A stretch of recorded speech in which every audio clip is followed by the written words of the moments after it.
Charlas de la noche. Palabras con imagen. El análisis de los acontecimientos que influyen en nuestra vida con el periodista Francisco Durán Rosillo.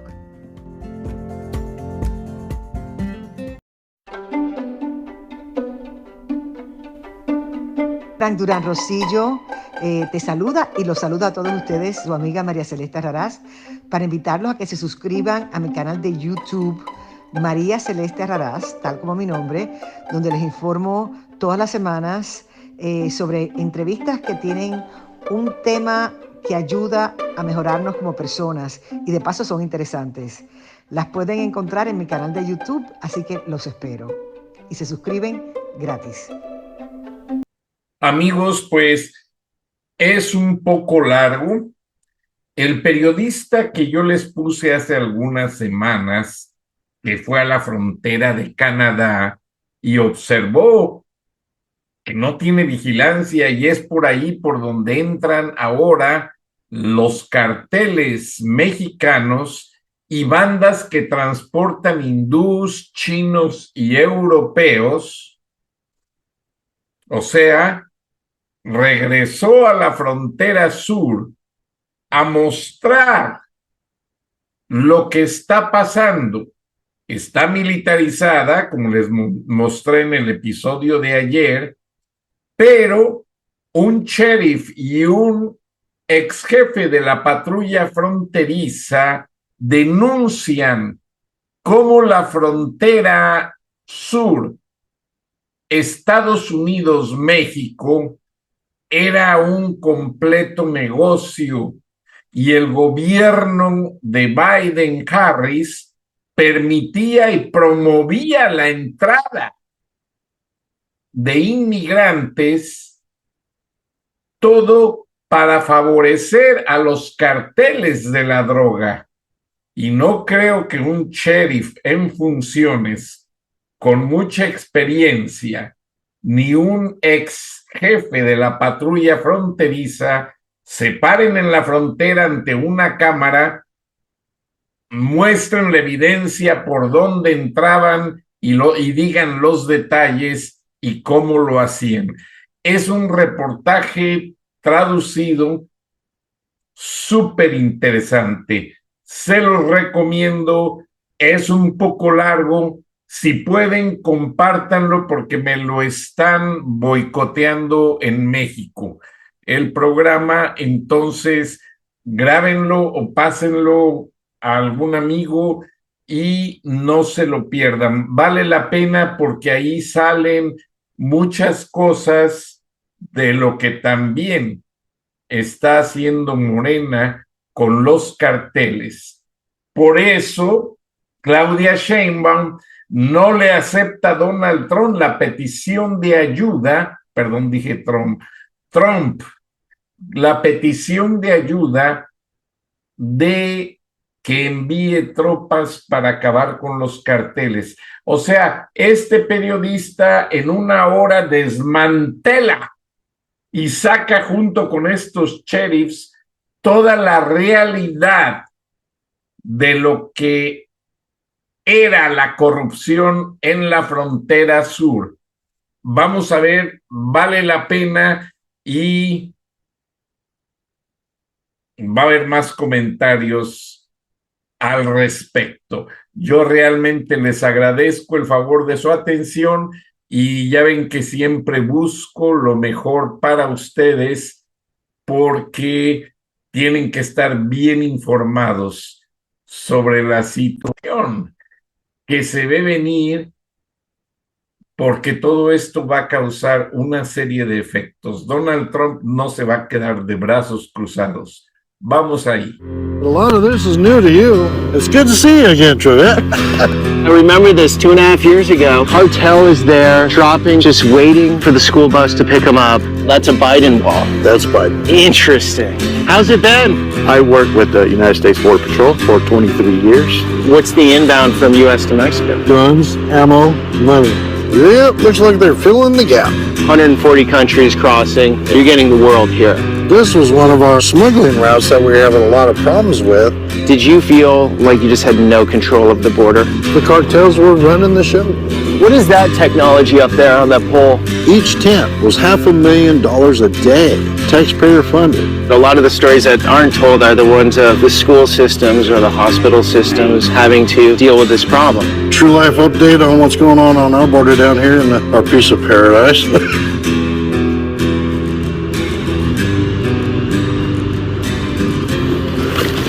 Chibet, welcome back. Round two. Round number 2. I was looking at the video we posted. It was just over 2 years, like 2 years and 2 months ago. A lot of changes that have happened here lately. I put on my seatbelt. We wouldn't want to break the law.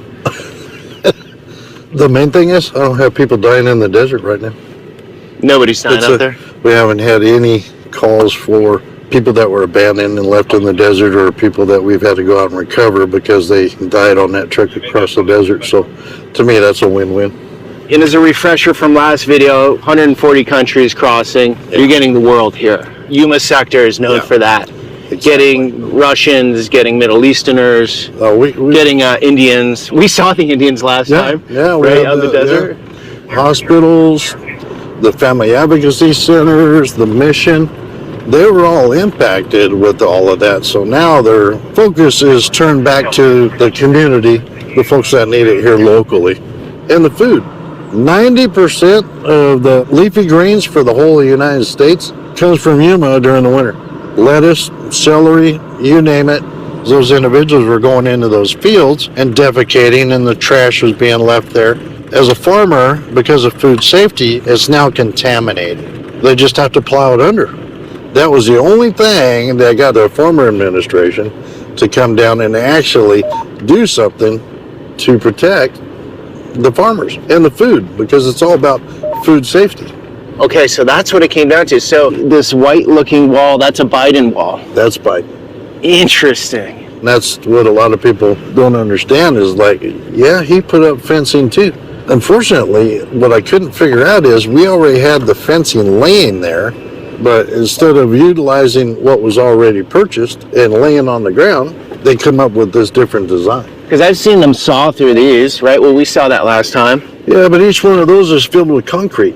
They can cut the metal, but they still have to chip out the concrete, which slows them down. Okay. This would be a little bit different. You just cut through it with a saw. The other side is the Colorado River, and then across the road where all the houses are, that's Mexico. So a couple years ago, these parts of the fence were open, the brown parts were up, and then you had these big open sections. And for those that want to see, the sheriff and I did one of my favorite videos all time, Sheriff, it was with you. It was awesome. I'll make sure I put that link below this video, but it was chaotic. It was wild. It was. We actually had the sheriff, I think it was up here, where you chased someone back into the river.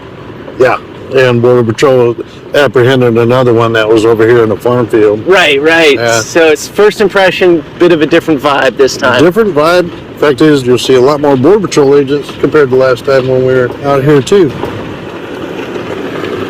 What's up, bud? What are you doing? Living the dream, huh? That's right, pretty much. I was lost in words there. Yeah. Living the dream, man. How you guys doing? Good. This is Peter. How you doing, sir? He's a good guy. No, okay. Sir, how are things these days out here? Better? Able to be in the field. Yeah. Well, you know how it is. Oh, yeah. All it takes is change of administration to make things happen. So. Yeah, you really didn't need Congress to act after all, did they? Yeah. I could say that. Yeah, I ain't gonna say too much more. Exactly. I get it. That's why I'm with the sheriff, not you. Yeah. No disrespect. These guys say everything. Oh, yeah. You guys have a good day. You too. Buddy. Yeah, Stay safe. I know I've mentioned this in past videos, but the beauty of American law enforcement with the sheriff's departments is you guys can speak openly. Right. And you were the spokespeople for this whole situation during the last 4 years. Yeah. You can't get in with those guys. No. You can't get with any DHS guys. No. There's no police department you can talk to. No. So there was for some they said a gag order on some departments, right? Basically, it was a gag order. I mean, they're told basically that if you get any inquiries from the media, that you need to get it approved first, ascertain what the questions are, and then they will give you what your response should be. Right. So see, all this fencing was still sitting here when the other administration built that new section, I don't know how much that cost, but to have all this stuff just sitting there at that time, it would have made more sense to me to use what you already spent taxpayer money on. Yeah. And what gets misrepresented at times with border content is, oh, it's an anti-immigrant look at things. The average American, I'm all over this country, most Americans are all for legal immigration. Absolutely. I'm saying 90+% are all down with legal immigration. It was the chaotic, illegal immigration that flooded cities, that made it a huge problem here, that made it so women couldn't go give birth at the local hospital. All the trickle down, and then the money involved, obviously, in topics like agriculture, where it's like, this does not make sense. It doesn't. This is chaos. This was not even humanitarian, what was happening. I mean, we were out here trying to make sure people didn't die, you know, and they weren't victimized along the way. And that was the messaging that we was trying to get out. It was like, no, don't make that track here, because, you know, your kids are going to be violated. You possibly could get violated. You're going to be robbed. The criminal element is waiting to prey on them folks. We're going to go up to that area where the cartel was putting people under the bridge. But before we get there, what's that situation? Obviously, you're not on the Mexican side, but no, they're moving less product, as in people. So are they getting hit financially pretty hard? Or? They're getting hit financially, and they're trying to do so. Like Cochise County, where they were recruiting juveniles on social media to come down, pick up groups of individuals. They'd pay them a certain amount of money. I think it was minimum of $500 per person to pick them up to take them into the large cities. We're starting to see a little bit of that here, but fortunately, with Border Patrol now being out in the field, they're able to catch them before we end up with all the pursuits and stuff like Cochise County was having. So Border Patrol Yuma sector just had that experience here recently with a juvenile that went down by the border, was picking up a group, and they ended up arresting that juvenile. Most of the time, a U.S. attorney wouldn't charge a juvenile for doing that type of activity, but now that the policies have changed, it doesn't matter whether you're an adult or a juvenile. If you get caught smuggling people or narcotics, you're going to get charged. We're still getting the smuggling of individuals through the remote desert, and that's kind of what we equated to the gotaways last time that you and I were out there. Was Border Patrol was so tied up with dealing with the give-ups that they couldn't go out and try to track down the individuals being smuggled through the remote part of our desert, and that's where unfortunately the people are dying.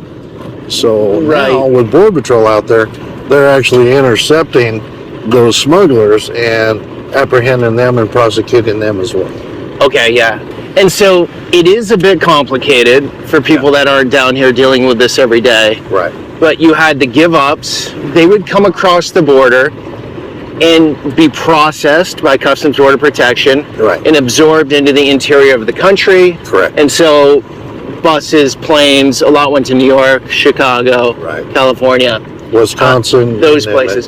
So what was happening, guys, is the migrants were coming over and actually giving themselves up, wanting to be caught because they were in. They all claimed asylum.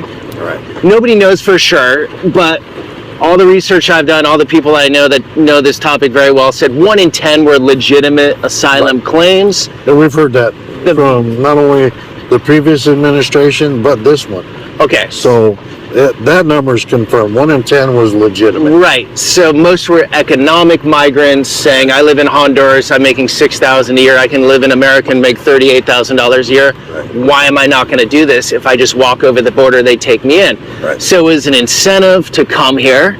And then the gotaways are the ones that know they will be sent back because they have a criminal record, right?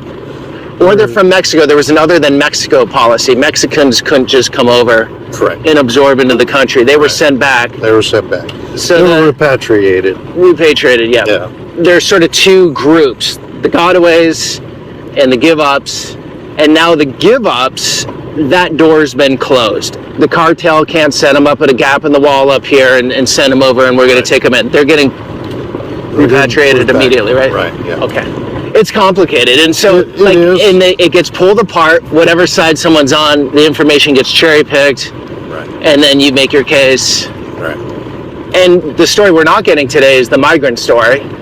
Like we're not meeting up with a migrant, and there's a perspective on that story too. Right? Well, you know, all the ones that I talked to, whenever we would run into them down here, the majority of the folks that were coming here, when you talk to them, they weren't fleeing violence. They wanted a better way of life and to be able to make money to help their families out back home. And that is not a legitimate asylum claim. Yeah. And that's what they wanted, was to come here. They knew it was an open door, because once one person comes across, if they're able to do that and they see there's no consequence, and then you're given a plane ticket to go to wherever you want to go in the U.S., that word travels fast. Now, if you were from Mexico and you were caught, you'd be sent back right away. That's why we were picking up a lot of the passports and the identification cards last time, is because those individuals had already left the country of violence, and Mexico was allowing them to live and work in Mexico. So if that individual, no matter what country they were from, actually possessed that identification when they were a give up here, they would have been sent back into Mexico as well, because they've already fled that country of violence and they were allowed to live and work in Mexico. So that's why they were given a different name, different date of birth when they were a give up, so that they couldn't be tracked down and be sent back. So a lot of it was financial. There are some down here that we did see, that had legitimate concerns. And those are the ones that needed to go to the port of entry to do that paperwork right then and there.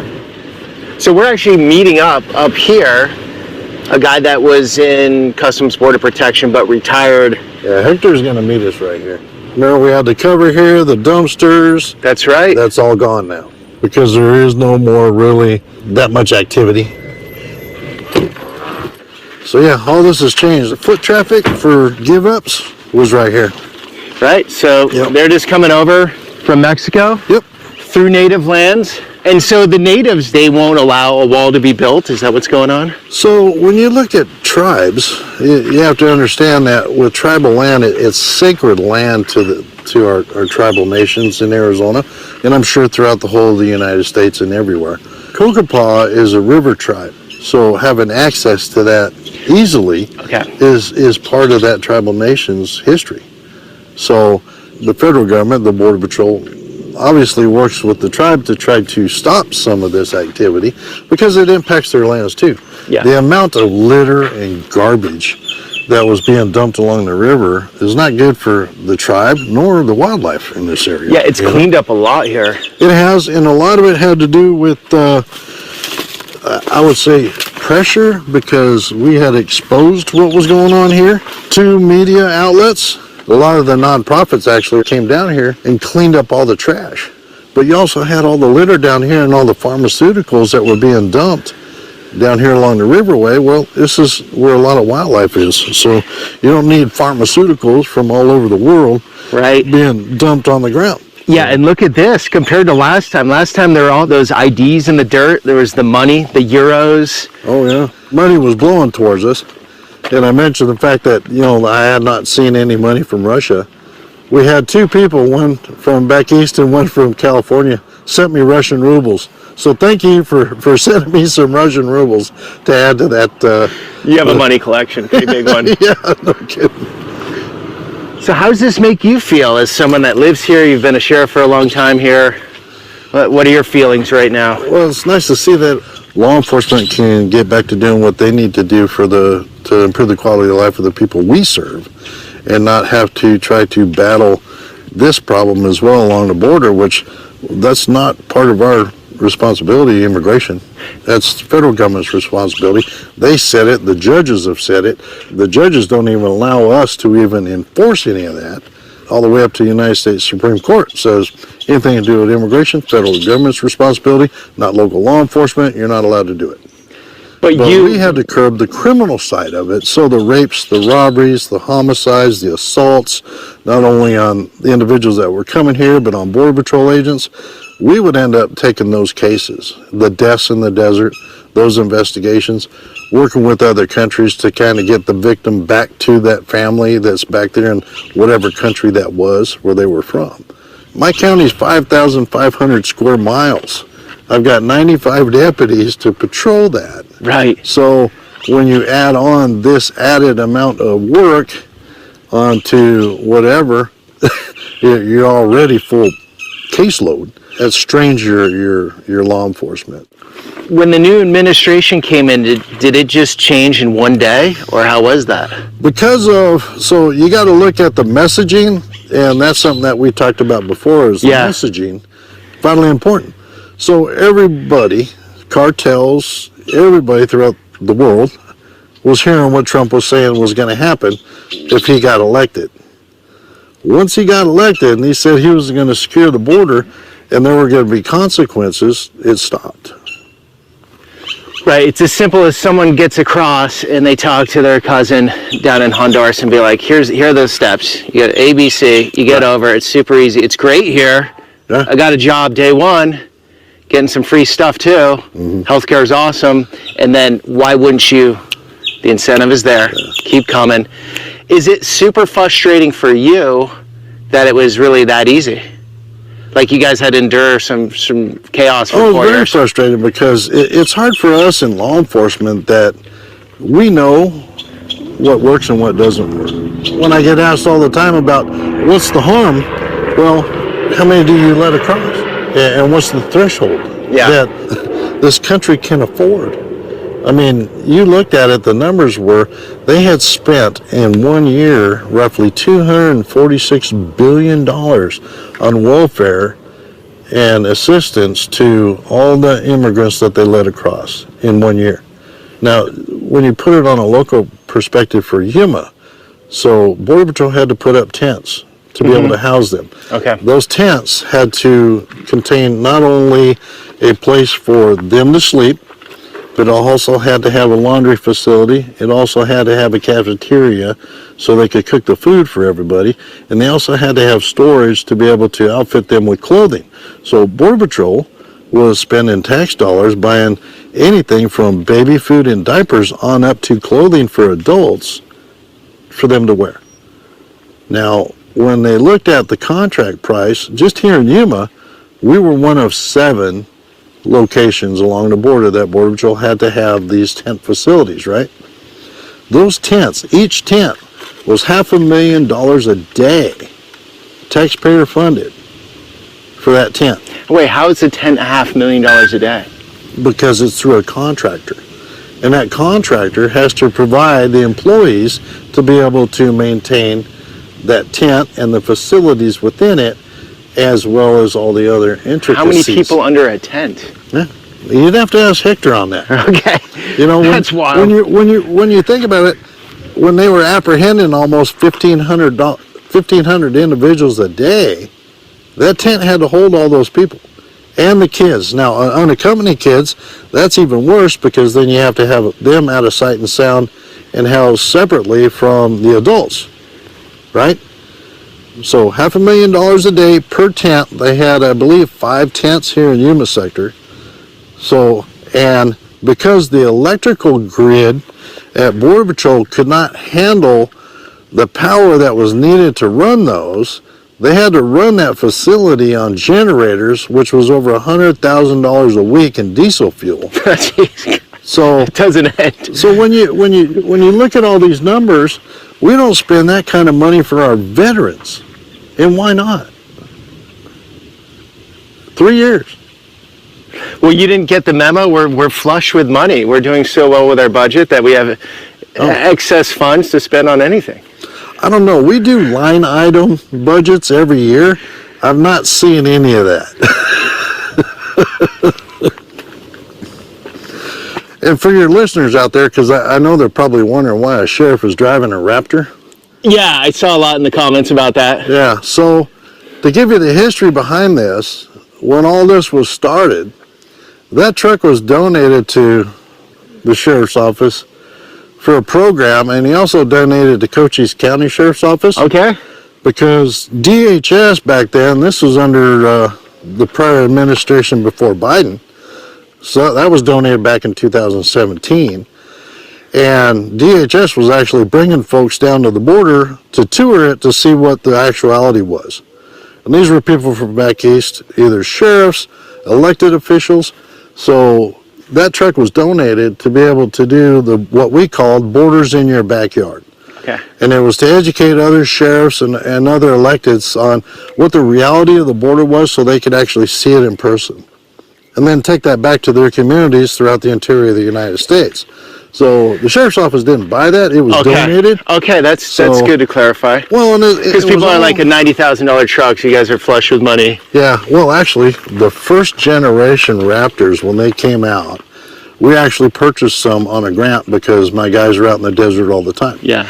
And a regular four-wheel drive gets tore up, where these don't. Yeah, we under were state contract.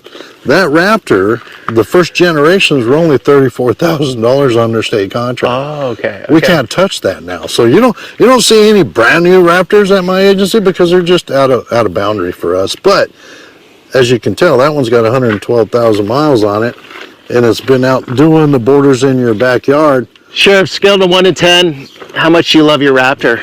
That's a 10. So and that thing is... We don't frivolously spend money, and you can tell it's got desert pinstriping all over it. That thing's the boss, though, out in these washboards. We just flew over them like they were nothing. Well, here's my deal. It's like when I have to send my troops out there and it's 120 degrees ambient temperature and the ground is like 140 degrees, I want my guys to be able to get out there and also get back.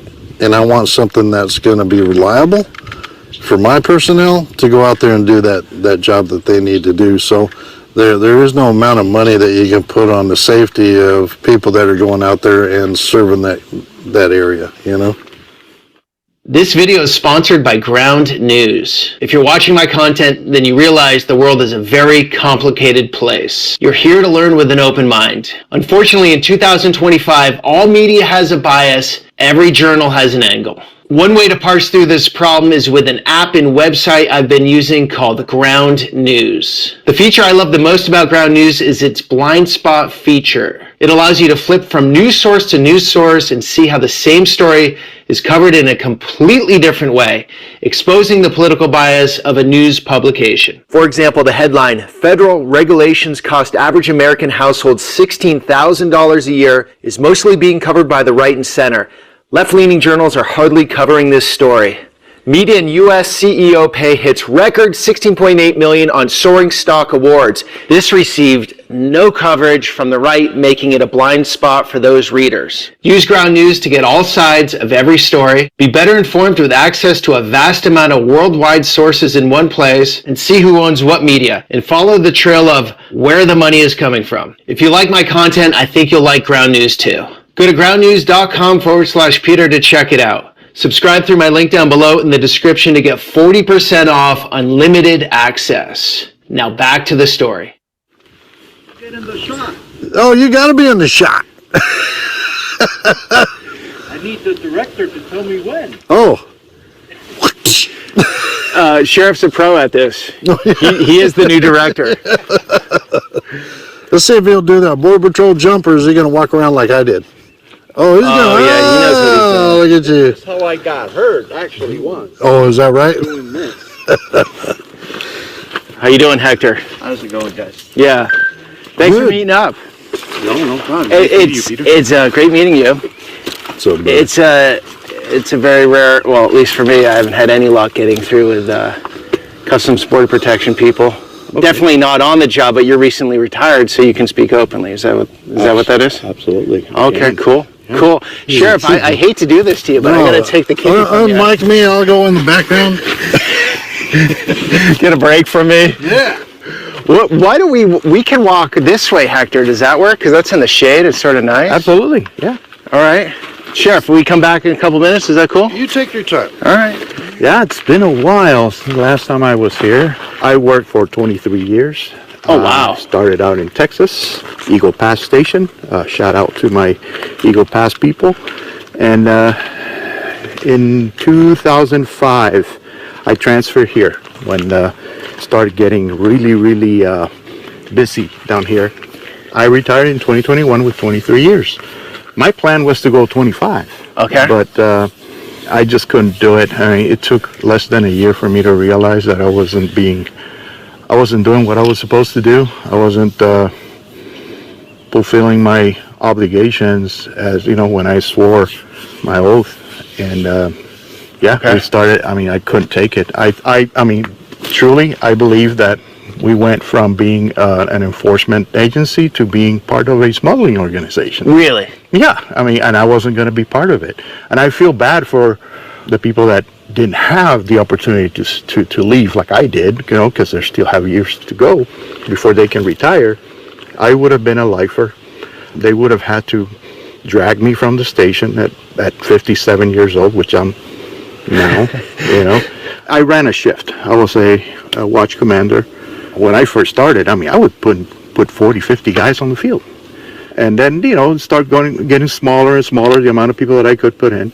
And the height of the mass migration that we saw, we called it a skeleton crew, which was the bare minimum. I'm talking, 2 people here, 2 people there, just to say that we have some type of coverage. Because everybody was inside processing. Okay. Yeah. So all your resources went to processing, not to securing. Mm-hmm. Okay, so watch commander, say you have 50 guys. How many of those 50 do you think were for the policies of that time? Was anyone for them? None of them. Nobody. Nobody. Oh no. Okay. Oh no, nobody. And that brings another issue, another subject. You have 4 years of guys not being properly trained in field. So that takes a toll on Border Patrol operations and Border Patrol culture. You're a trainee, you have your journeyman, he takes you out, he shows you around, he shows you how to work traffic. But when all you know as a Border Patrol agent, all you know is to sit around at the station, wait for the next call of, hey, we have 100 people waiting down by in San Luis. These people are not there to run. They're just waiting to get picked up. Yeah, I shot that video a little over 2 years ago here. Mm-hmm. We were way out in the desert, the sheriff and I, and there was this Indian family out there looking like they just got out of the shopping mall, because they probably did. From my understanding, they flew Delhi, Mexico City, Mexicali. Cartel arranged their ride to the gap in the fence, mm-hmm. where there was a gap, mm-hmm. sent them on their way to the American side, gave them a phone, said call 911 when you get there. Our Customs Border Protection came in with a helicopter and all the resources, mm-hmm. processed them. Then a quarter mile down or half mile down is when the dirty stuff goes through, the sex trafficking, the fentanyl, the highly illegal stuff that's going to be sent back, right? Is that how that game was played? Is that how you saw it? Yeah, that is how it's played. If they're going to give up, why all the way out there in the middle of nowhere? Because they want to draw resources over to that side. Right. So we were way out in the middle of nowhere. I saw the video. I remember it. I remember. You guys were by Monument 198. That's way out there. Yeah. So draw resources from the urban closer, where it's a quick jump, and if they're in the houses, they don't want you close to that. They want you out there so you can't respond to what's going on in the urban areas. Okay, so did you guys, when you were working right before you retired, mm-hmm. did you feel like you just had no control of the border? Definitely not, because you're supposed to dictate the operations. Operations were being dictated by the illegal aliens.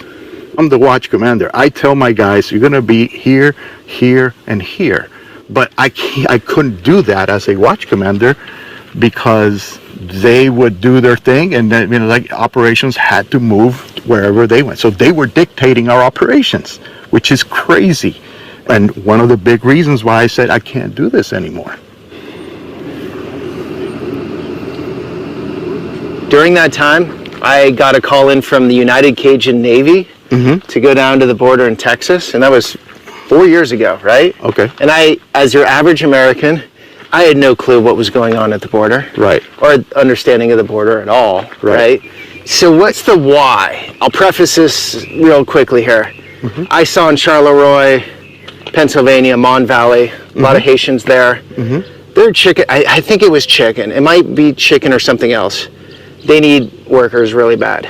South Florida, sugar, big sugar, needs cheap labor. So it's not just the types that are like, we need no borders in this world, everyone is human, nations don't mean anything. It's actually big business interests too. So it's coming from both sides, from what I've seen. Right. Why do you think that the policy was the way it was for those 4 years? I mean, first of all, I think that the whole thing was done purposely. I don't think this was a fluke or incompetence of Mr. Mayorkas. They're not that stupid, right? No, they're not. I'm sorry. You know, like, you don't get to those positions by being stupid. This was a concerted effort, my opinion, not Border Patrol. I don't even work for Border Patrol anymore, but it was a concerted effort to do. I mean, the candidate, when he was candidate, President Biden said it, you know, this is what I want, you know, and it happened, you know, and it's, as far as you mentioned the American people, I have to apologize to the American people on behalf of, Border Patrol when I was in there, because when I saw your video with Sheriff 2 years ago, I remember him talking about the possible things that could happen. I remember him saying something specifically like, this is going to your town. Yeah. And then you have the Lake and Riley's. And then you have all this crime. And I hate when I hear people, well, not all illegal aliens are, you know, most crime is committed by U.S. citizens. Okay, I understand that, but we have U.S. citizens committing crime. Do we need to import more? I mean, does that make sense? Right. So any type of crime committed by a person that shouldn't be here in the first place is outrageous. Yeah. Especially that's a when crime. it was like, oh, yeah, you know, like it's criminal in so many ways. You know, I would like to say though, the vast majority of people coming here, they're getting into restaurants, landscaping. Yes. Oh, no, absolutely. House cleaning, and they're good people that want a better life. Like the mass majority. But when you hit such scale, when you put when I have millions of people watching a video, you're getting all types. I can be called everything, even though the vast majority love the video. 99% say, great video, that was awesome, I learned something. 1% of a million is a lot of people. 1% of 10 million, wow, now we're talking numbers, right? Exactly. And so I think that gets misrepresented too. Like, yeah, the average person wants a better life. Okay, got it. But at scale, you're getting a lot of riffraff in, and that's just the way it is, unfortunately. That's just the way it is. It's the nature of the beast. One of the most beautiful things that I remember seeing when I was in the field was whenever I worked midnights in San Luis, Arizona. We have that port of entry there. And every morning at 4 a.m. during crop season, it was droves and droves of people coming in legally to come work. It can be done. Yeah. You know, they come in legally, they work, and kudos to them. I mean, I love that they can come in and do that. Yeah. It is just that when it's uncontrolled, unfettered like that, you can't control who comes in and who, you can't weed out the bad element. That's it. Yeah, I think 95 plus percentage of Americans are pro-immigration. Right. And I always want to see people thrive. Most immigrants love America more than a lot of Americans. Some abuse it, but some really love it. And you want those A players that really love it, no matter if they're in kitchens or mowing lawns or the top brains of whatever field. You want to take the best, right, from around the world. That's the luxury we have as America, because it's a nice place to be. Absolutely. I just don't understand, if most Americans are on board with that, why the federal government wouldn't set up a system for more work visas, more paths to citizenship, but that's with solid vetting, and that's a carrots and sticks approach. You commit a crime in the country, then, well, we don't want you here. You know, if it's like a violent crime on an old lady or, you know, bashing her head on the streets or something, like, we don't want those people here if they're not citizens yet. But most Americans would be so on board with, yeah, more immigrants. We have to figure out a number. That's the sticky part. How much do we want to immigrate a year? But vet everyone properly. Right. And it also gives the immigrants security, knowing that they're here legally. And also, they're not paying off the cartel, right? A lot of these people, what people didn't get, and if for some of you that didn't see my earlier videos on the border, no one just gets over the border, right? How much were they paying to get here from, say, Honduras back in the day? Oh, thousands. I mean, it was like 6,000. I remember when I was here. 6,000, and they enforce that. You know, you try to come in without going through them, you're in trouble. I mean, you're gonna get robbed. You're gonna get killed. Yeah. You know, by the cartels. You know, so they control the border. They have what they call the plazas, and each plaza has a plaza boss, and they set the. What's the plaza? Territory? Plaza is a territory. Yeah. So Yuma sector, how many plazas? I don't know. Plazas are subdivisions of whatever cartel is the one dominant on the Mexican side, and the plazas are little subdivisions of that main cartel.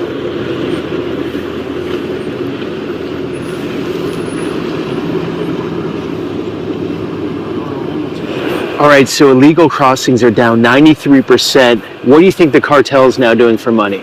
I don't know. I think they're going to have, they have to go back to old drugs. You know, we'll start seeing attempts again to do the tunnels and into the chicken place, into that KFC and straight out of Breaking Bad. There's always games that they play. You still got the drones that they deal with that are bringing in the narcotics. Through GPS control, they can drop all that stuff at a certain location. So we're still going to fight those fights, but you're not having to deal with the humanitarian aspect of it here. And all the stuff that Border Patrol agents had to deal with that was not part of their training at all. They didn't sign up for it. No. Well, their law enforcement is like, I would equate it to a sheriff saying to the city police, I'm not going to hold your people in my jail no more. You're going to have to hold them in your police station and put them through the process, right? That's what they did with law enforcement for Border Patrol. Is like they took them from being cops out on the street to being jailers and housing. Someone comes in from Liberia, Africa, right? They have no identification when they come over. They get processed in. There's no background check happening. They can only take what they tell them verbally. Is their name and their date of birth. Yeah. So they can only try to do fingerprints, but if that country doesn't share their criminal history database or fingerprints, they're going to come up clean because that country won't share that information with our law enforcement. Right. So Venezuela and the U.S. don't have tight relationships politically, so you wouldn't think that information would be going back quickly. And so when we were told that everyone was being vetted when they were coming in, that was BS, right? Yeah, totally BS. Because we saw the IDs in the dirt over there. Yeah, IDs were here. I've heard different takes on this, but I thought, say you're coming from Haiti, right? And you go through Mexico first. Isn't it the first country you step foot in that you're supposed to claim asylum in? For a valid asylum claim. For a valid asylum claim. Yeah. So obviously they want to come to the U.S., not Mexico. No, it was never in their mind. The whole asylum thing is just gaming the system to make it all the way here and they're to stay coached. here. They're coached by the cartels. They're coached by people that have been let in on what the process is, what's faster, what's not faster, during that whole period of time. So they were gaming the system to get in, and the administration was allowing that to happen. Even though those boots on the ground were saying, stop this, we were still concerned, like we were under Obama, about the kids. How do you really know that kid belongs to that person who's portraying themselves as a family unit? Right. And under Obama, they actually started doing DNA rapid right there at Border Patrol. But that stopped. Thanks for bringing that up. Hundreds of thousands of kids with no family were lost. Unaccompanied kids. And they were getting them here too. And they would have to deal with that. absorbed in the interior, all parts of the country. They can't find them. They don't know where they went. There was no actual tracking that happened. So whether it's 300, whether it's 10, it really doesn't matter. You lost that kid. You lost and that the kid minor. is being victimized somewhere. In this turn, totally political, so depending on what media someone watches or reads, they're not going to get any of that information. And I made these videos because, look, every American should know this. It's a problem, and it shouldn't even have a political stripe to it. It should be like, people are dying. Well, you know, when we talked with Holman, the sheriff's did, because we were concerned, all right, what's your plan? What's going to happen? And Holman met with us down there in Cochise County. And he mapped it out. He goes, look, we have already 1.5 million people that have gone through the system, through the courts. The courts have told them they are to be removed from the country. They didn't have a legitimate asylum claim. Mayorkas, during that period of time, didn't deport them. So Holman's first thing was he had 1.5 million people that have already been ordered to leave that are still here. 300 kids, 1,000 kids that he's got to try to find. That's a beast in and of itself with the limited manpower that they have to try to catch up. So they're tied up already trying to deal with that. And plus now you're dealing with the TDA, which is a beast. I mean, we've dealt with the MS-13 Mexican Mafia here over the years, forever. TDA was a whole different ballgame. Why? Because they were actually born in a prison, and they took over that prison in Venezuela. So TDA, they're all about violence, extortion, rape, robbery. They don't care. They don't value human life at all. How many TDA guys do we have in the country, or no way of knowing? I have no clue. I haven't seen a number on it. And they all go towards your major metropolitan areas because why? It's easier to hide.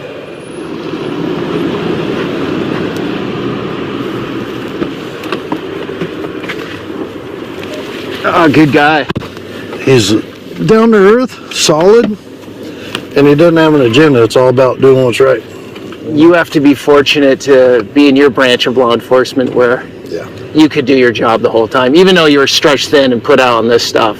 Yeah, we can, we don't have somebody pushing political ideologies into public safety as far as the sheriff goes. Sheriffs are a constitutionally elected position. And the whole idea behind that was that is the chief law enforcement officer for that county that speaks for the people as one voice. And that's why, like the Arizona Sheriff's Association, we are the one united voice representing the people of the state. When people are mad at the elected officials that are in Washington, D.C., or even at the state level, we're the one that's usually in the community all the time that the people run into, and they tend to grab us by the throat to pass along their message that they're not real happy with the electeds either in the state or the federal level on what they're doing. I can never be an elected back in Washington, D.C. There's no way, because there's just too much political ideologies that are put into there, and then there's too much deal making going on back there. Well, if you don't support my bill, then I'm not going to support yours, and all this gamesmanship. It's like, look, you were there to represent the people of your community and do what's right, not what you personally feel. Right. I mean, I personally don't think they should have made marijuana legal, right? Just as an example. Okay. But it is legal and it's recreational now. So, okay, even though I don't like it, it's the law. And that's what we're supposed to enforce. And they lose focus of that because they get into office and then they want to push a bill or push something that gets their name on a bill. It makes it look like they're doing something. But in reality, that law that they're trying to push, they never consulted with anybody that's going to be impacted by that certain law. Right. There's a disconnect between what's going on the ground. Huge disconnect. Yeah, that's... And then we end up wasting our time fighting them that this is wrong. You're going to create a whole different issue for everybody by doing that.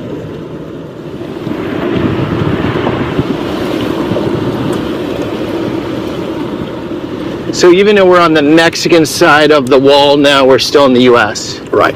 But Mexico is way over yonder.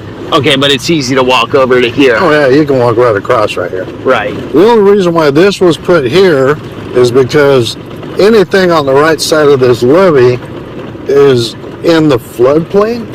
Okay. And we have had those 100-year floods where excess water, they've had to release from Morales Dam down this way, and the river could come up to this level. Gotcha. That's why you'll see fencing put in different areas, even though this is the U.S.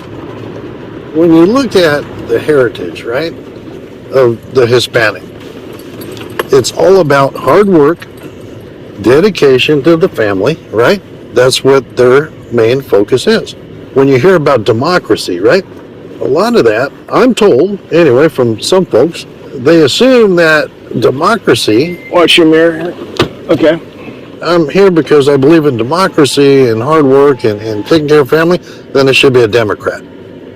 The old democratic regime is now being pushed out by liberal thought, right? You got this new everything for free type thing, and you don't have to earn it. They should just give it to you. The government should take care of you. That was in response to it was off camera, but you said Yuma County traditionally was very blue, and now it's gone red. Gone red. And it's very Latino driven here, right? Oh, yeah, absolutely. It's, so the Latinos here, sort of like Starr County, Texas. I think that was 95, don't quote me on this, but 94, 96% Hispanic. Hispanic, yeah. One heavily red. And I think it's because of what you're saying, right? They most of them want to work hard, take care of their family, be left alone. Well, especially exactly. the Cubans came from a system where the state controlled everything, and they want the opposite of that. Right. I think they're looking at the new policies and the direction of the party is not the direction that they truly believe in. They think it should be the other way. And unfortunately, those electeds aren't listening. Yeah, it's interesting how the parties have changed in so many ways. Yeah. And don't get me wrong, I mean, I don't vote party. Me neither. I've always been an independent. I vote for policies. I vote for policies. It's like the former sheriffs that hired me, they were both Democrat. You know, I've always been a Republican. Okay. But, you know, in my line of work, it's not about party, it's about character of the person. I can care less about race, religion, any of that. What we care about is the character of the person that's out there doing what we do each and every day. And I think Martin Luther King is the one that actually put that in his speech. Right. When I went to the FBI National Academy, I don't know if you've had a chance to read his speech. Wow, that guy was a visionary. And he listened to, I mean, the media used to talk to his niece, and then they slowly, because it didn't meet their narrative, the media started walking away. You notice that? It's a shame. Well, there's this battle between color blindness, which is the MLK vision. Yeah. Content of character, not color of skin. Right, exactly. And then there's identity politics on the other side, which it's all about the color of your skin and your identity. And you have to identify with your group. And we have to pit groups against one another. You know, and it's used as division. And I'm sure there's a lot of people that are in the major metropolitan areas, but rural communities, we all work together. Right, yeah. We're with each other all the time. We don't care about the color of your skin. We care about doing what's right and making things happen. Yeah, like the sweet little lady working for you in your office. Yeah. That you said she was unbelievable. Couldn't imagine working without her. Oh, yeah, Anna. Yeah. Oh, my gosh, yeah. I mean, she runs that jail. And I put 100% faith in her. Yeah. Because of her work ethic. Yeah. And she believes in honor, integrity, and honesty. You know what I mean? Okay, so where were we last time, Sheriff? That road was closed, but we were out there? Yeah, on the corner. I'm going to take you down that way. Okay, cool. I remember this 2.5 years ago. We're on the other side of the fence here, but yeah. You were saying the cartel was letting migrants out under that bridge, right? Mm-hmm. Yeah, they were doing it right up to the last day. Right up to the last day? Right up to when the election happened and they named who the new president of the United States would be, and then it stopped. But and then over here there was a tent? There was a cover where that blue barrel is. Remember, there used to be a shade structure there. And that's where they would all pile up to be processed and then transported from here to Border Patrol's headquarters. Right, and then I remember the buses. There were all these school buses coming down, up and down this road to transport everyone in. Yeah, that's to why processing. This gate was actually used most of the time to bring in the bus, load it up, and then take it back out and close the gate. And I remember just having this weird visceral feeling of something's really wrong about this. Cartel is there, dropping, coming over, just waiting for the school bus to pick them up. Oh, yeah. And then they're off to interior, wherever in America. Well, and the ones that would come around the corner down here, if you remember, the cartel guys were actually videotaping the people getting across and then going to Border Patrol. Right. Because that was their proof, because it was like a travel agent sending that video to the family members going, hey, I got your family member into the United States, so now you need to pay. Yeah. I mean, that's how bad it was down here. So, yeah, it was all contrary to the rule of law. You know, and I remember you saying, like, you know, you feel sympathy for these people. And I also remember I said, don't litter here because there's litter on the ground. I said, we're in America now. Don't just throw your trash on the ground. Right, yeah.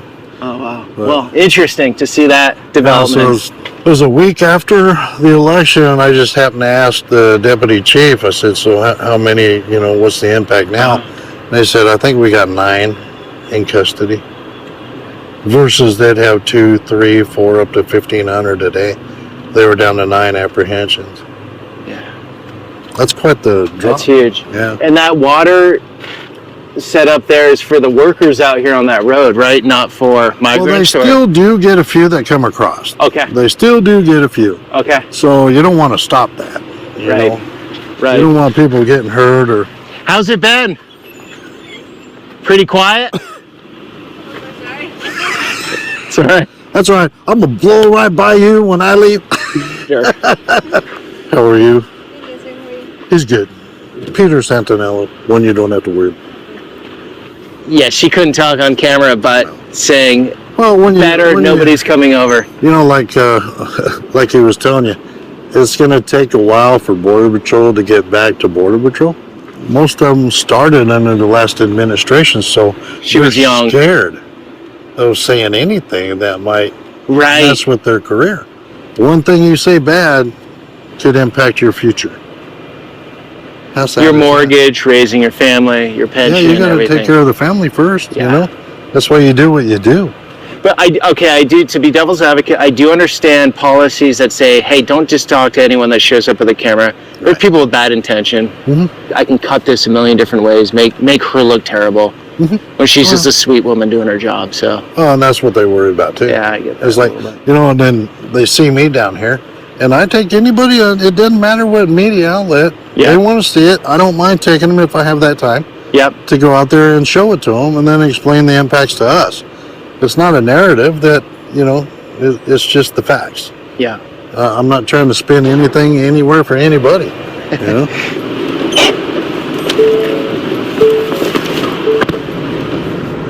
So these are new, these shade structures for the trucks. No, they were there. There were just no trucks. There were no trucks. Yeah, that's right. That's why it doesn't stick out compared to now. All this was all here. They just didn't have anybody that they could put out here to man it. You said the cartel had a tunnel going under into the chicken restaurant. Right. That's on the first video. That's a major undertaking to build a tunnel underneath all this. Right.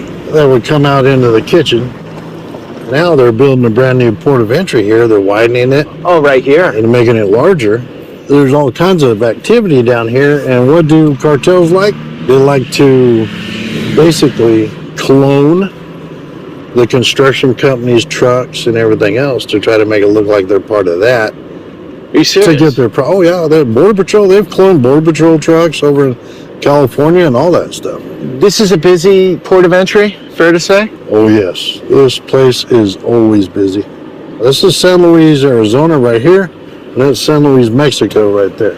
People coming over for the day, working, families on both sides, that sort of thing? Yeah. So I've heard that a lot of Americans lower on resources and finances go over the border for dental work and things like that. Oh yeah. That's commonplace, huh? That's common. Retirees. Okay, Yuma, 200,000 roughly full-time. Okay. During the winter, we end up with another 100,000 in Yuma between agriculture and winter visitors. So we get folks that come from Washington, Oregon, Canada, all coming to Yuma to stay for the winter down here. And then they go into Algodones, for the most part, to get medical issues addressed, get their prescriptions, have dental work done. And you got to remember, too, there are 800 kids that cross that border every day to go to school here, and then they go back every night. Because one parent lives here?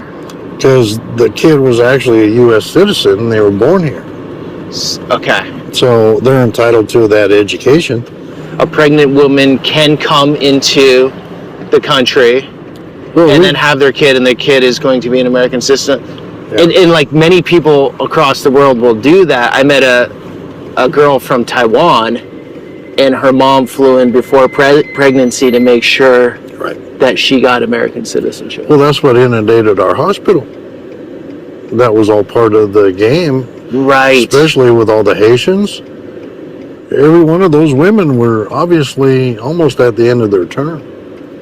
And that's what impacted the hospital. It was $24 million in a 6-month period impact on a nonprofit hospital, and we only have one.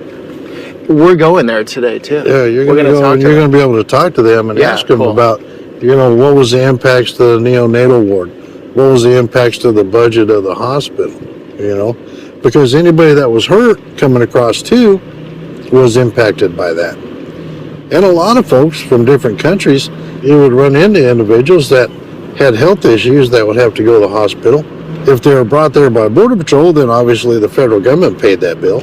But if, like some of them, they just walked to the hospital from the border because there were no agents, then the community ends up footing the bill because they don't have any money.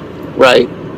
So that's where, when you find out that you pay that absorbent amount when you go to the hospital, that's because they have to stay in business and somebody's got to pay the bill. Yeah. So that is Mexican Highway 2 on the other side of the fence. That is the main highway that goes from one end of Mexico to the other. What is that technology up there on that pole? So that pole has cameras on it that Border Patrol monitors, and all along this area right here, there are sensors in the ground that will detect any kind of activity. So a lot of this is new to you. A lot of building over there, huh? Yeah. So close, but yet so far. Yeah. We would get called by the Mexican authorities to go down and dive to recover a victim of a drowning over there in Mexico. So we would go down there off and on, and we'd be hosted by the fire department down there, because that's who we were helping. To be quite honest with you, the families over there treated us better than we get treated here doing that same service. So give you an instance, we spent 2 days diving over there in Algodones for a victim that had drowned. Okay. That whole time the family was there, and they were cooking lunch for us and everything. You don't get that here, So that's what I say. It's the character of the people. They're hardworking, family-oriented people, and they were so appreciative. So, and you got to look at border communities. Okay, most of my employees have family and friends that live right over here in Mexico. They go back and forth all the time. Yeah. So they don't want this in their backyard any more than we do. They were having to deal with the same conflicts from all these other countries in their backyard, just like we had to deal with it, That's because the cartels were running the show. So do you think their neighborhoods have gotten safer across the border now that the cartels aren't pushing us through as many people? As far as that goes, there's less of an impact on their community, I would assume, but the cartel impacts have not stopped over there. Yeah. For them, it's all about control. Right. So here we start 2 walls. Right. This is where it was changed when Biden came in. Okay, when Biden came in, what happened? It all stopped. Are they going to get back to building it or no? I know that they were supposed to be addressing some of the gate openings, because there's a checkpoint right here. That's where the National Guard and all them are at, or the Mexican military. Yep, looks like they're finishing putting up filling the gap. Oh, cool. That was a whole gap that we had right here, remember? Right. Yeah. So that's good to see that they're actually coming down here to finish all that up. The other gap where you had the monument, you could actually walk to it. Yeah, we had that in the video. Right. That's all changed. Oh, yeah. Yeah, you could just walk up here before.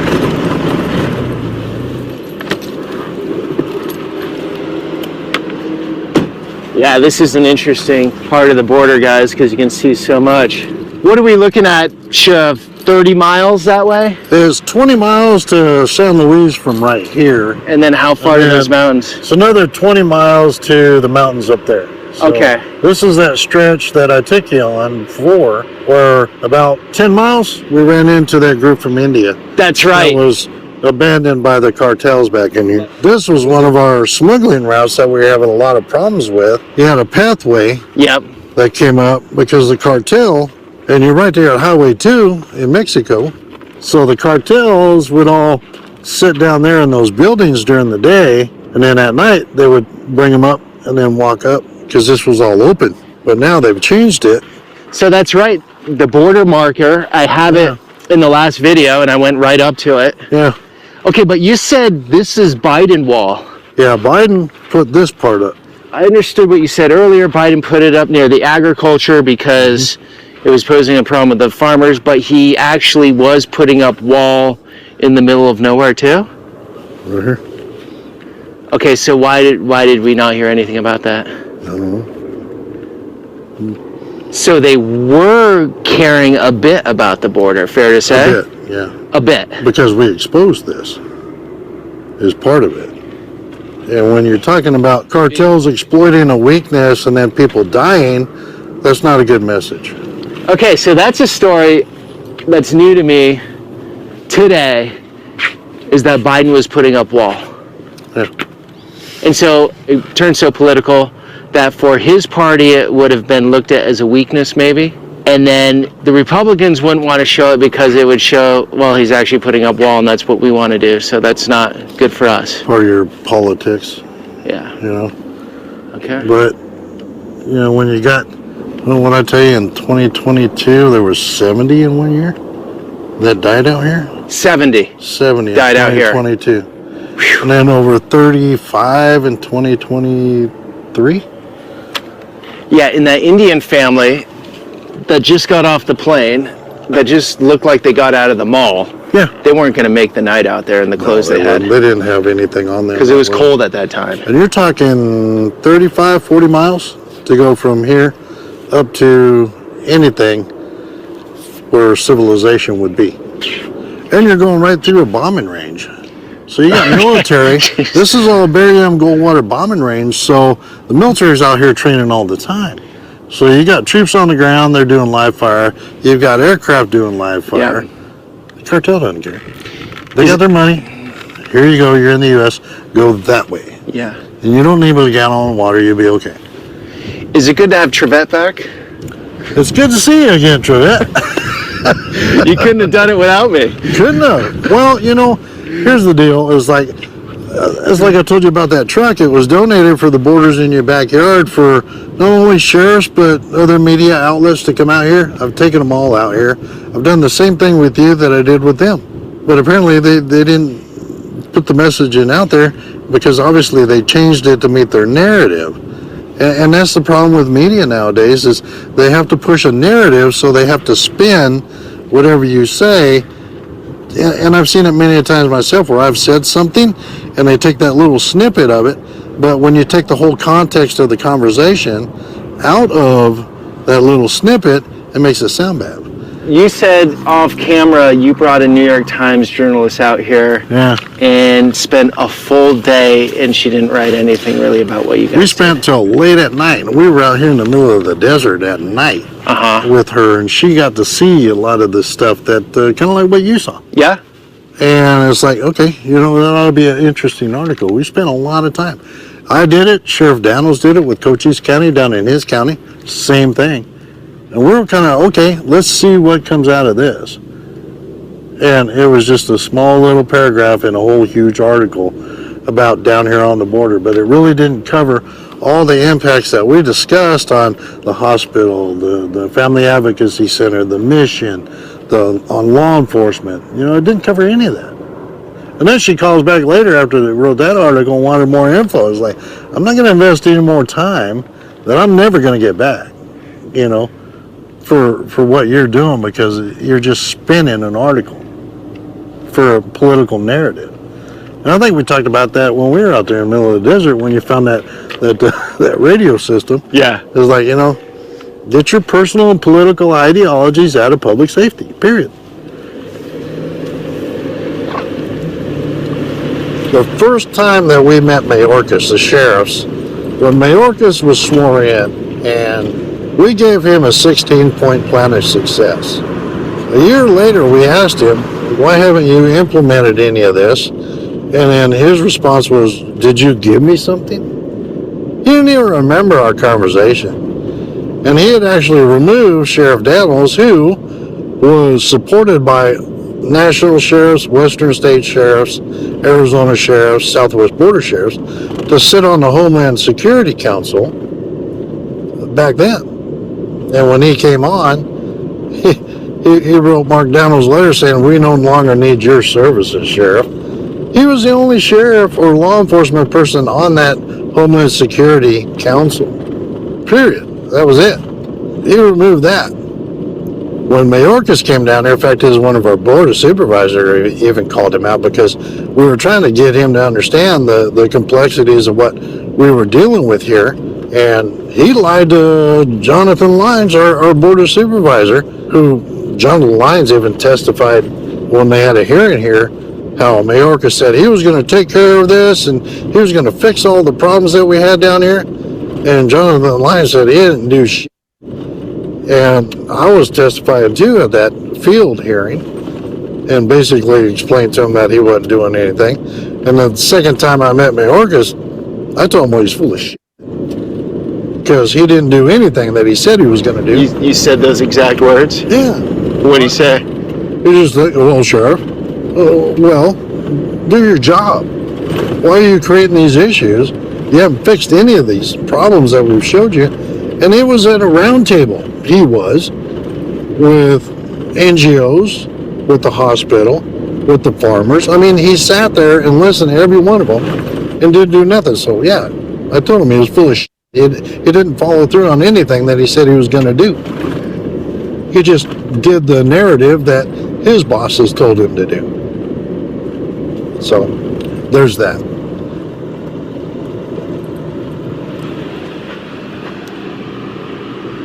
They're the federales. Do you know any of those guys over there? So the Mexican government, I've heard, has stepped up with protecting the border also. So the Mexican president actually sent law enforcement and the military to the border. Okay. For us here, you didn't see any military, did you? No. No. U.S. military, no. Or Mexican. Or Mexican, yeah. You see them? No. They're working the ports. Okay. So the Mexican military is actually doing the inbound stuff from the U.S. into Mexico. What's the inbound from U.S. to Mexico? Guns? Guns, ammo, money. So all these years they've been complaining about guns being smuggled into Mexico from the U.S., right? Why weren't they doing that before? You see what I'm saying? Well, there's no you can do it now, but you couldn't do it before.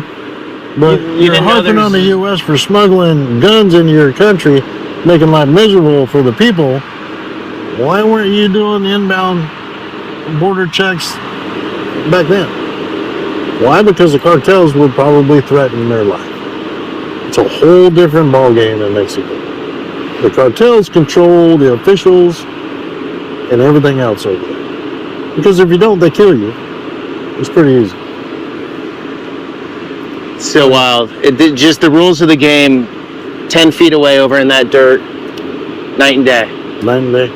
God bless the honest cops over there. There are some, but they live day to day. They really do. Okay, so when you talk about law enforcement and corruption, humans are human. There's a certain percentage that are going to try to get away with whatever they can get away with. But what would you say, nobody knows this, what percentage of law enforcement in the United States is corrupt?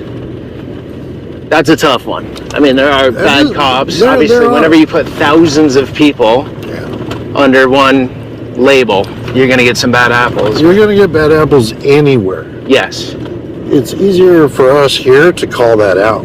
Right. Is there any cartel on the Yuma side that controls anything, or not really? It's just all underground. So you look at the cartel people, yeah, they probably live in the U.S. versus living in Mexico. Some of the higher ranking ones. Well, their family lives in the U.S., so they don't have to worry about any kind of retaliation from the rival gangs on their family over there in Mexico. Right. So you're right, anywhere you go, I mean, everybody has experienced bad apples in their agencies. The thing is, though, is, you know, we police ourselves, especially here. I can say that for my agency, that anytime anybody has done something that's outside of what we should be doing, my own troops call them out. And we have not ever hesitated to hold those people accountable, because like I've always said, I don't care who you are or how big you are, you'll still fit in my jail. And we put our own in jail. Honor, integrity, and ethics, you can never compromise any of that. Because once you do, you'll never get it back. Yeah. And Americans that, if they haven't been in law enforcement or have seen what you guys deal with on a day-to-day, they haven't lived abroad or been to a place like Mexico. Right. Though it's not perfect, it's amazingly good with law enforcement. I can never pay off a cop. Hey, here's $20. Nope. Let me go. No. Right? And I'm sure there are a few examples out there, but for the most part, that is a true blessing. That is. To have your basic day-to-day interaction not laced in corruption. Yeah. And that's where there's certain politicians that like to bring that part into, well, those people that are here illegally are going to lose trust, and they're not going to want to go to them to report a crime. You know, I've been doing this almost 40 years now. There are routes that law enforcement and those folks know that if we have a victim, even if they're in the country illegally, we can get them a B visa to stay in the United States, so we can address that assault, that rape, that robbery, that homicide, that domestic, whatever the case may be. So those cops are bought in that country. They're already scared of law enforcement as it is. So it doesn't help for a politician in the United States of America trying to push that agenda off on us when they know well that that's not how we operate, that we're there to serve the people, no matter where they're from. So that part kind of pisses you off too, because they're trying to spin another narrative that's false. Anyway, there's another rant. I like it. Hey, it's the place for it. Long form video. I'm not cutting it all up, so Well, it's gonna be a long one. so this was YMC, but is now on VITA Medical Center. This is where you'll get a chance to talk about the impacts that we were experiencing here. Do you know how to parallel park, Sheriff? Oh yeah. You're a pro? I have a commercial driver's license. I can drive a semi-truck. Where do you want me to park it? And I don't rely on that. There you go. You got the sheriff with you, so you know where to go. Yeah, you can pick him out of a group. He's got it. How are you, dear? I couldn't just... Nice to meet you. I know. Pleasure. Sorry about that. You have another hand? There we go. There we All right, go. cool. How are you? Come out of this Let's do that. So we just walk beside me and... All right. So, the average American doesn't understand, you know, we heard a few things about the border. They're not thinking about like the second, third, fourth order effects of like how it affects schools or hospitals. Right. And I just wanted to get your guys' perspective, because I tried to get it last time. I had too little time in town to get it. Right. But you guys, because of the policies on the border, it affected your operations here. Can you walk us through that, what that was like? It does. I think the biggest thing to remember, I think for most people, where we are, geographically located, we're the only hospital for a 180-mile radius or a 3-hour drive. So we're it for our community, and we're it for anybody who comes into our door. Okay. In 2022, we were seeing, sometimes 900 people to where we are today. The last 6 months, we've seen about 76 patients in a 6-month period. Coming over the border that need assistance. Coming over the border. And I think the difference today than what we saw before is most of those 76 patients, all of them but 4, came in with Border Patrol or like an ICE or government agency. Okay. Our entire focus throughout this has been to make sure we provide the same level of care for every person. Okay. And as a hospital, that's regardless of their ability to pay. But that left a bolus of $26 million unpaid in charges in 2022. Today, if they're because they're coming in Border Patrol, we will get reimbursed. It takes a while, but we get reimbursed for a portion of that, the emergency care. Okay. So if somebody comes in and delivers a baby, we get paid for those government rates for the delivery, but the care after that, so the care of the mom, if the baby has to go to the NICU, it's not an emergency anymore, we would still have that. You have to pay for that? We would still have to pay for that, yes. Which means other patients pay for it in the long run. Right. All of us with commercial insurance, those people in the community would pay for that, but that's really the function of a nonprofit hospital. You are here to provide for the needs of whoever presents to our door. Okay, so I heard last time I was here of a woman who was going to give birth, but there was just no room here, so she had to go to Phoenix to do it. Was there much of that going on? I think in the very peak of those times, and it wouldn't be that we would be transferring to people to Phoenix, but they might have had to wait. So if you have a delivery that's a scheduled delivery, they might be asked to say it's come in at 1 o'clock. They might come in tomorrow at 8. So I think some of those things were happening, when you have a large bolus of people come in, and they come on their own. So in 22, they were coming on their own. And they had no resources. So by the time they've made whatever journey they've made, they didn't have any resources. If they were delivering a baby, they didn't have anything for the baby. They didn't have car seats. They didn't have the means to care for a baby. So all of those things we needed to do. If we had an orthopedic patient who needed to leave, maybe they needed crutches or some kind of medical equipment, we would need to make sure they had that before they left. So a safe discharge is our requirement as a hospital. If you came a patient here, we would want to make sure you had a safe discharge. You make sure you had all the resources you needed to do that, or your follow-up care. You need dialysis, you need something follow-up after your surgery. I think the difference of what we see today and what was there is those patients then, and you have a language barrier many times too, but the patients today, because our patients now that, the large percentage of them are leaving with under Border Patrol or ICE custody, that next step of coordinated care, we make sure that they're discharged to them. They're not going to a hotel, or we don't need to find them a hotel. You had to find them a hotel. We were finding hotels. We were coordinating. Who was paying for the hotels? We were in the beginning, yes, because a hotel's much less expensive than a hospital bed, right? Jeez, all right. And for a mom who delivers a baby, if the baby's in the NICU and they have nowhere to go, putting them in a hotel allows that connection with the baby and to make sure that the mom is able to see the baby and feed the baby and all of those kinds of things. Let me get on the other side. I'm putting your eyes in the sun there. I can take it. Yeah, that's better. I got a lid. Okay. So what I think a lot of people don't understand, definitely overseas, my audience is worldwide, right? But everyone gets health care in America. Absolutely. If I have zero health insurance and I come in here stumbling with a broken leg, right, you guys aren't going to send me on my way. You're going to take care of it. Right. The emergency room. Right. And that is also for migrants coming over the border. Anybody who comes in that border. And you're going to go to the most acute care, right? First? Right. The most severely injured are going to go first. Okay. If you were in there and you were there with your broken toe and somebody comes in with a broken arm, even if they can't pay or even if they are not a U.S. citizen, they are going, that care will be. Goes first. Okay.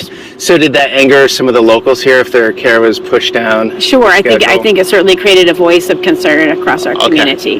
And that was frustrating for you guys. Yeah, and it's hard for clinical care providers too, because like I said, a nurse, when a patient's in a bed, they are a patient. Yep. Is a human on the other side, and you're not thinking of the pay. You don't want to be. No, you're right, which is what you would want, right? When you come in, you don't want us to say, "Well, wait a minute, how about this guy? Like, how much money does he have first?" And so, Our job is to make sure that you're getting the best level of care for your particular needs at that time. Okay. Either that or I'm going to trade you shoes and we're going to do this. You want to trade? Okay. You won't be as styling as you are now. So you're feeling good about the policies here now? Yeah, I think we're in a better position. It's like we can't continue to foot the bill for particularly a large group of patients like that in numbers and volumes. It's just not sustainable for our organization for a long period of time. It's just not sustainable. So to pay your nurses, keep everything going, keep the lights on, yes, you need to have certain profits. And if you're paying out that much amount of money, that risks the operation, let's say. Correct. Yeah, okay, gotcha. Yes. And the sheriff gets along with everyone, fair to say? Of course he does. He's loved here, huh? He does, yes, he is loved here. Do you know where I can find some security around here? I know. She's the one. Yeah, I recognized you. Oh, you did? Yeah. Oh, thank you. I'm like, that looks like Peter. Thank you. I heard you, and I'm like, wow, that is you. Nice. What's your name? Nice to meet you. My name's Carolina. Carolina. Oh, thank you. Great job, Carolina. Like this when she walked by. Yeah, because I was telling my... So you saw the first video I did with the sheriff? Yeah. Okay, what'd you think of that? It was great. Okay, cool. Really insightful. I loved it. It was great. Yeah. Okay, and were you here nursing at that time a few years back? I wasn't. Oh, you weren't? Okay. Okay. To the community, so I felt like it kind of gave me an introduction to the city. So you didn't have to deal with like the huge influx here? No.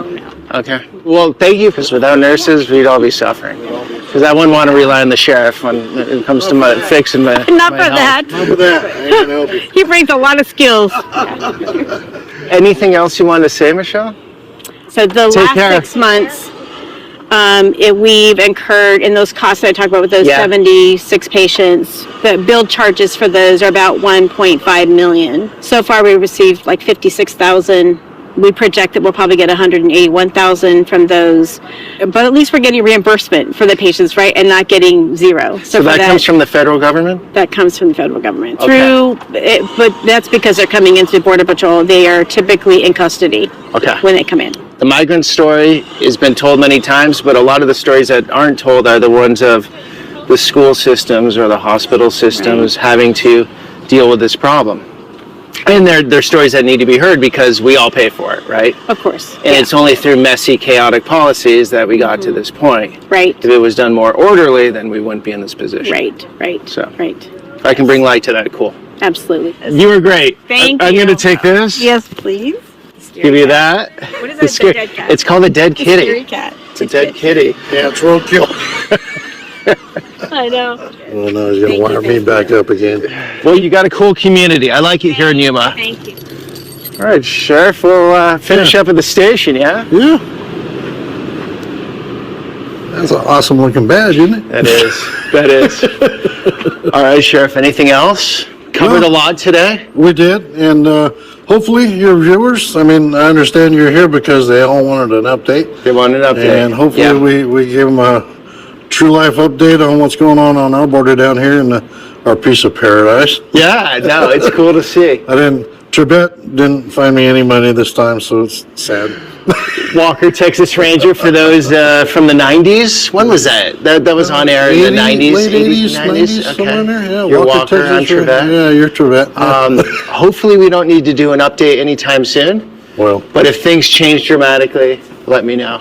Oh, absolutely. And I'll come back. I appreciate you keeping a pulse on what's going on. It's and, important. It's a good thing now. It's like you've heard from, I mean, for your listeners, I think it's great that you actually got to sit down with a recently retired Border Patrol agent. Yes. And to actually talk to somebody from the hospital. Yeah. All too often I can talk about, the farmers and the impacts there and the family advocacy, but for your listeners to be able to, and your viewers to be able to hear it straight from them, I think kind of adds to the validity of your journalism. And thank you for doing what you do. I appreciate it. Because to get the message out, it's got to be where they make that decision on what's right and what's wrong.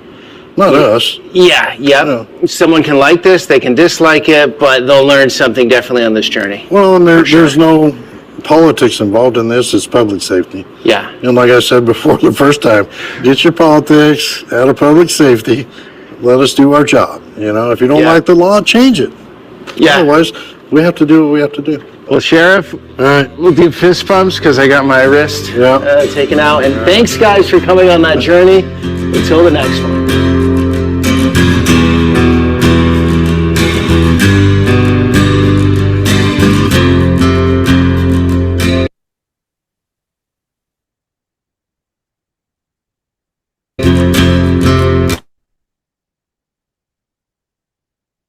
Bueno, amigos, pues bastante interesante como lo vieron.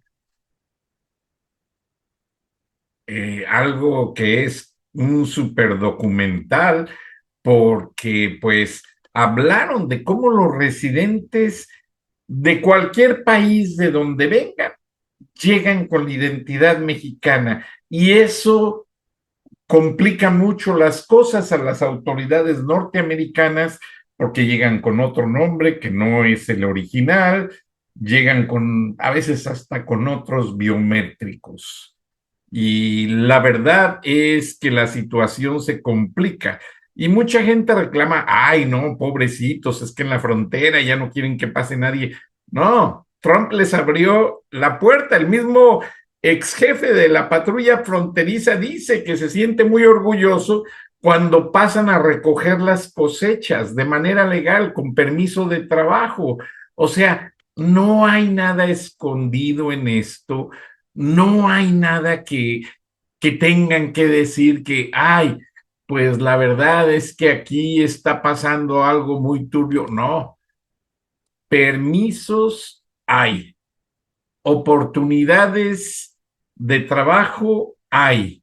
Y ya para despedirme de un programa larguísimo, les quiero informar de dos noticias que me acaban de llegar eh, por medio del periódico Reforma y se las pongo aquí rapidísimo.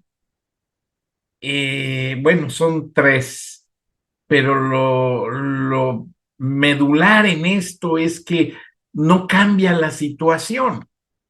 Número uno, recuerdan que habían detenido a trailers y buques con huachicol.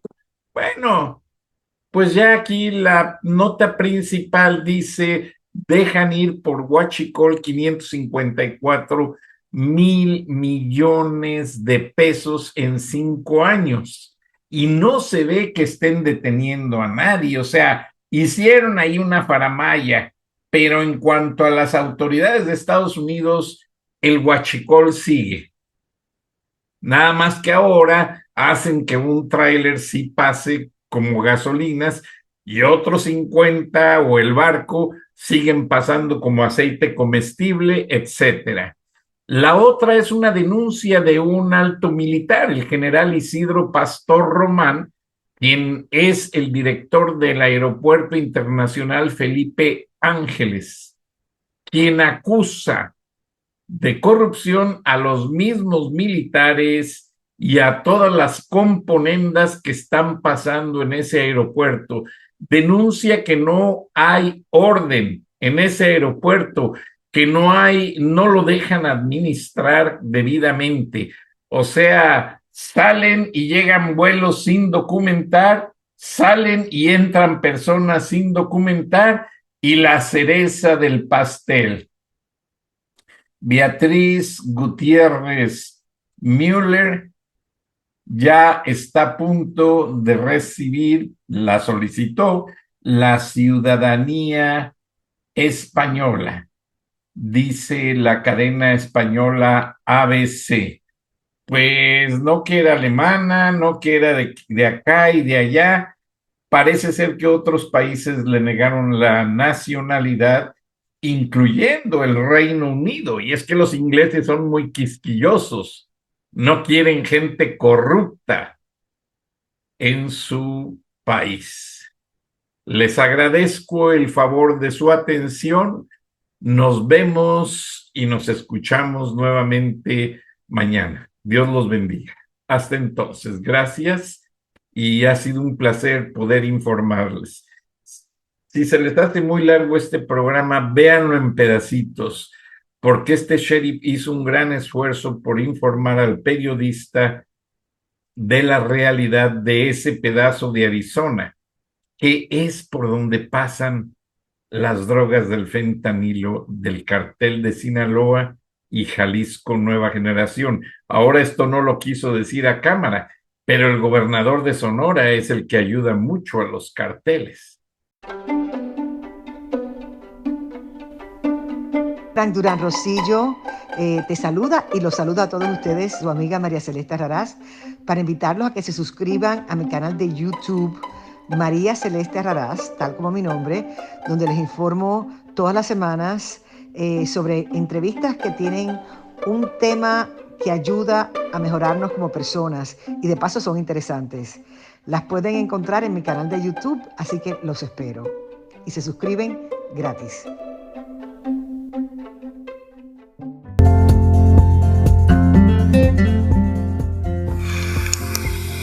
Escuchaste el análisis de la noticia, transparente como el agua, con el periodista Francisco Durán Rosillo.